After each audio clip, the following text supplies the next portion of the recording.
ગાંધીનગરમાં બેરોજગાર ચિત્ર શિક્ષકોનું આંદોલન આજે પણ યથાવત છે। રાજ્યભરના ચિત્ર શિક્ષકો વિદ્યા સમીક્ષા કેન્દ્ર ખાતે એકઠા થયા છે અને સતત 8 દિવસથી સરકારની સામે ધરણા કરી રહ્યા છે। ચિત્ર શિક્ષકોની મુખ્ય માંગ છે કે છેલ્લા 17 વર્ષથી કાયમી ભરતીની જે રાહ જોવાઈ રહી છે તેનો હવે અંત લાવવામાં આવે। શિક્ષકોનું કહેવું છે કે શાળાઓમાં ચિત્ર શિક્ષણ મહત્વનું હોવા છતાં મોટી સંખ્યામાં લાયકાત ધરાવતા ચિત્ર શિક્ષકો બેરોજગાર બેઠા છે। આંદોલનકારીઓની માંગ છે કે રાજ્યની દરેક શાળામાં ચિત્ર શિક્ષકોની ભરતી કરવામાં આવે અને લાયક ઉમેદવારોની ચિત્ર સહાયક તરીકે નિમણૂક કરવામાં આવે। સવાલ એ પણ છે કે 17 વર્ષથી ભરતીની માંગ કરી રહેલા શિક્ષકોને હજુ સુધી કાયમી રોજગાર કેમ મળ્યો નથી। શિક્ષણ વ્યવસ્થામાં કલા શિક્ષણનું સ્થાન છે તો પછી ચિત્ર શિક્ષકો માટે કાયમી ભરતીની નીતિ કેમ સ્પષ્ટ નથી। 8 દિવસથી શિક્ષકો ગાંધીનગરમાં ધરણા પર બેઠા છે, છતાં જો સંતોષકારક જવાબ ન મળે તો આંદોલન ચાલુ રાખવાની ચીમકી આપવામાં આવી। હવે સરકાર સામે સવાલ છે, ચિત્ર શિક્ષકોની વર્ષો જૂની માંગનો ઉકેલ ક્યારે આવશે? શું 8 દિવસના આંદોલન બાદ સરકાર કોઈ નક્કર નિર્ણય લેશે કે કેમ તે પણ હવે આવનારા સમયમાં ખબર પડશે।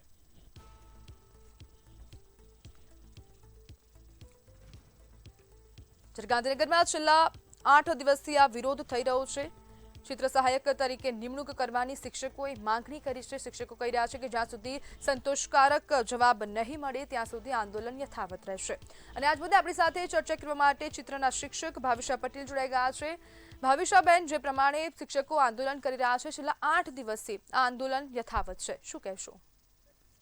હા મેડમ, અત્યારે અમે સતત 8 દિવસથી વિદ્યા સમીક્ષા કેન્દ્રમાં બેઠા છીએ અને ચિત્ર શિક્ષકોની 17 વર્ષથી ભરતી જ નથી થઈ। અને અમારી માંગણી એક જ છે કે કાયમી ધોરણે દરેક શાળાના બાળકોને ચિત્ર શિક્ષક મળે। અને અત્યારે જે મુદ્દા ચાલે છે કે બાળકોને કશું આવડતું નથી, તો માત્ર ને માત્ર ચિત્ર જેવા વિષય જ છે। અત્યારે દરેક પુસ્તક જોવો બેન, કે એક પણ પુસ્તક ચિત્ર વગરનું નથી। અત્યારે બાળકનો સર્વાંગી વિકાસ જો થાય તો આવા પાયાના વિષય પહેલા જોઈએ છે। અત્યારે અમે વિદ્યા સમીક્ષા કેન્દ્રમાં જ બેઠા છીએ, તમે જોઈ શકો છો। અત્યારે હું તૈયાર જ બેઠી છું અને નિયામક સાહેબ તો અમને મળવા જ તૈયાર નથી। શું જવાબ અમને આપે કોઈ છે? જાતનો જવાબ નથી મળતો મેડમ। એ લોકો શું જવાબ આપે છે? કઈ પ્રતિક્રિયા આવી રહી છે એ લોકોની? ના ના, બસ અમે આવેદન આપીએ તો અમને એવું કહેવામાં આવે છે કે તમે આવેદન આપી દો, થોડા ટાઈમમાં થઈ જશે। પણ 17 વર્ષ મેડમ, હજુ સમય જ નથી આવ્યો એમને કે ભરતી કરી શકે અમારી। અને ભાવેશ, અત્યારે બેન દીકરીઓ કેટલા બેરોજગારો જોડાયા છે। અને અમે કોલેજ ચાલુ હતી ત્યારે કોલેજ કરી છે મેડમ, અને કોલેજ અમારી પૂરી કરી, અમે સારા ટકાનું રિઝલ્ટ લાયા અને હવે અમે જયારે પાસ કર્યું ને હવે એવું કહેવામાં આવે છે કે તમારો આવો કોઈ વિષય નથી। ભરતી થશે પણ ક્યારે, કમિટી બેસશે પણ ક્યારે મેડમ? આજે 17 વર્ષ થઈ ગયા અમારા। ભાવિશાબેન, આપને શું લાગે છે કે 17 વર્ષથી ભરતી કેમ નથી થઈ? કારણ શું હોઈ શકે? કારણ તો હવે મેડમ શું કહીએ, કેમ કે જો જે ચાલુ ભરતી હતી એને બંધ કરવા વાળી આપણી સરકાર જ છે, આપણો શિક્ષણ વિભાગ છે।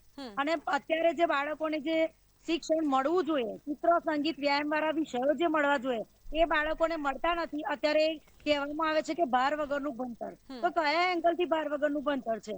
આજે કળાની કિંમત ગુજરાતમાં નહીં થાય તો ક્યાં આગળ થશે? અને બધા જ બેરોજગારોની એક જ માંગણી છે કે કોલેજ ચાલુ હતી, અમે અત્યારે અમારા માતા પિતા એ દુઃખ વેઠી વેઠીને ભણાવ્યા છે। અમારી જોડે કેટલી વિધવા બહેનો છે, કેટલી ચકતા છે, અહીંયા ગરીબ પરિવારના જ લોકો આવેલા છે। અને 17 વર્ષથી ચાલુ ભરતી સરકારે બંધ કરી છે, એને જ ચાલુ કરવાની છે। અને ચિત્ર શિક્ષક જરૂરી છે। અત્યારે તમે જુઓ તો ખેલ મહાકુંભ થાય છે, અત્યારે ચિત્રપોથી છે, કલરો છે, પુસ્તકો છે, તો એના ખાલી ચિત્ર શિક્ષક જ નથી।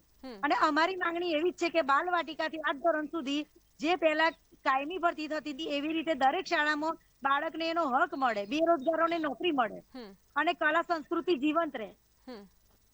ભવિષ્યબેન, હાલ ચિત્ર શિક્ષકો શું કરી રહ્યા છે? સંપૂર્ણપણે તેમની પાસે કોઈ કામ નથી? ના, અત્યારે બધા બેરોજગાર જ છે મેડમ। અને અમે અમારી જોડે અત્યારે અમારી ડિગ્રી છે એ અમને અત્યારે એવું લાગી રહ્યું છે કે 17 વર્ષથી અમે જે પરીક્ષા પાસ કરી હોય કે એટીડી 2 વર્ષનો કોર્સ કર્યો, તો અમારી ડિગ્રી કામ જ નથી લાગતી। અત્યારે અમારે 17 વર્ષથી નહીવત ભરતી છે। અત્યારે બધા બેરોજગારો ઘેર છે કે નોકરી માટે અમે દરરોજ ગાંધીનગરના ધક્કા ખાઈએ છીએ અને અમને કોઈ સંતોષકારક જવાબ જ નથી મળતો। જી જી, બિલકુલ ભાવિશાબેન, જોડાવા બદલ આપનો આભાર।